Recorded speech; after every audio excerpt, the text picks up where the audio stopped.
Hello listeners, আমি স্বাধীন আপনাদের মাঝে চলে এসেছি নতুন একটি ভিডিও নিয়ে।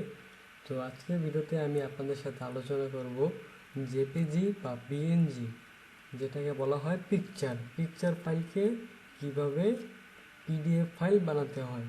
তো আমরা অনেকে ইমেল করি পিডিএফ ফাইল, তো ইমেজের মাধ্যমে পাঠালে সেটা আর কি কোয়ালিটিটা নষ্ট হওয়ার আশঙ্কা থাকে, বা অনেক সময় কোয়ালিটিটা নষ্ট হয়ে যায়। তো আজকে আমি আপনাদের শেখাবো কীভাবে আপনারা একটা পিকচারকে পিডিএফ ফাইলে পরিণত করবেন। তো এখানে একটা পিকচার রাখা আছে, আপনারা দেখতে পাচ্ছেন। তো এই পিকচারটাকে আমি পিডিএফ ফাইল বানাবো। তো এটা এখন পিএনজি ফাইল আছে, জেপিজি বা পিএনজি ফাইল দুইটাই একই কোয়ালিটির পিকচার, পিএনজিটা একটু বেটার আর জেপিজি একটু একটু খারাপ। তো এই পিকচারটাকে দেখাচ্ছি, এই পিকচারটাকে আমি পিডিএফ ফাইলে পরিণত করব। তো দেখতে পাচ্ছেন এটা একটা পিকচার। তো এটার জন্য আপনাকে প্রথম গুগল ক্রোম নিতে হবে। তো আগেই বলতেছি, যারা আমার চ্যানেলটিকে সাবস্ক্রাইব করেন নেই তারা আমার চ্যানেলটিকে সাবস্ক্রাইব করে নেবেন। এখানে অনেক ভিডিও আছে যা আপনাদের অনেক কাজে লাগবে, আপনাদের অনেক উপকার আসতে পারে। তো যারা সাবস্ক্রাইব করেন নেই তারা সাবস্ক্রাইব করে নেবেন এই চ্যানেলটিকে।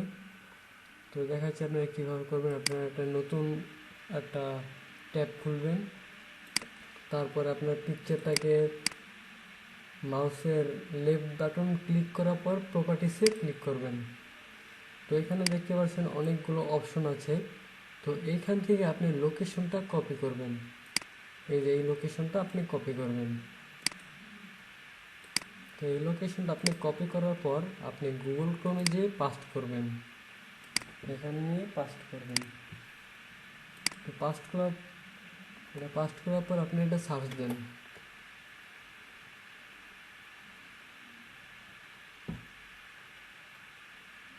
তো সার্চ দেওয়ার পরে এখানে দেখতে পাচ্ছেন অনেকগুলো অপশন আছে। তো আপনারা এখন চিন্তিত হয়ে যাবেন না। তো এখান থেকে আপনি আপনার এই যে পিকচার পিএনজি, তো এখানে ক্লিক করবেন, যে পিকচারটা থাকবে সেই পিকচারটা ক্লিক করবেন। তখন আপনি এইখানটা ক্লিক করবেন, ছবির মাঝখানে কোনো জায়গায় ক্লিক করবেন না। এই যে কালো যে অংশগুলো আছে, এই যে দেখুন কালো যে অংশগুলো আছে, এই কালো অংশতে মাউসটা নেওয়ার পরে আপনি মাউসের লেফট বাটনটি ক্লিক করবেন। তো এখানে আসছে দেখেন অনেকগুলো অপশন। তো এখান থেকে আপনি প্রিন্টে ক্লিক করবেন, প্রিন্টে ক্লিক করলাম।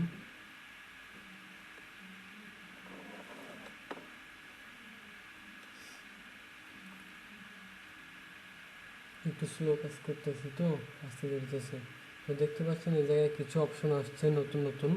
তো এইখানে আপনি এই জায়গাটায় যে দেখতে পাচ্ছেন এই জায়গাটায় চেঞ্জ নামে একটা অপশন এখানে আছে।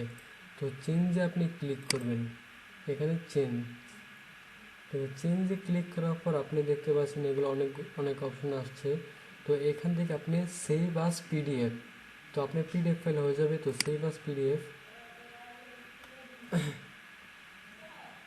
তো সেভ আস পিডিএফ দেওয়ার পর এখানে আপনারা খেয়াল করবেন যে এখানে কী লেখাটা আসছে। যদি লেখা আসে সেভ আস পিডিএফ, তখন আপনি এখানে এই সেভ বাটনটা ক্লিক করবেন। এখানে সেভ বাটনটা ক্লিক করলে আপনার এটা কোন জায়গায় রাখবেন সেই লোকেশনটা আপনাকে সিলেক্ট করতে বলছে। তো আমি ধরেন ডেস্কটপেই এটা রাখলাম, ডেস্কটপে রাখার পর এটা সেভ ক্লিক করবেন। তো সেভ ক্লিক করার পর আপনার এটা ডেস্কটপে সেভ হয়ে যাবে। তো এখানে এটা রিফ্রেশ করলে ফাইলটা চলে আসবে। তো হয়তো কিছু সমস্যার জন্য আসতেছে না একটু। এই যে চলে আসছে, দেখেন এটা একটা পিডিএফ ফাইল। প্রপার্টিসে যাওয়ার পরে আপনি এখানে দেখতে পাবেন এটা পিডিএফ ফাইল। তো আপনি একটা পিকচারকে সাধারণভাবে একটা পিডিএফ ফাইল বানিয়ে ফেললেন। এই যে এই পিকচারটা কিন্তু এখন এটার ভেতরে চলে আসছে। তো আপনি যদি এটার উপর ডাবল ক্লিক করেন তাহলে পিকচারটা ওপেন হবে, আর কি যেই পিডিএফ ফাইলটা আমরা বানাইছি সেটার ভিতর পিকচারটা ওপেন হবে। তো ওইটার উপর ডাবল ক্লিক করার পর তো আস্তে একটু লোডিং হচ্ছে।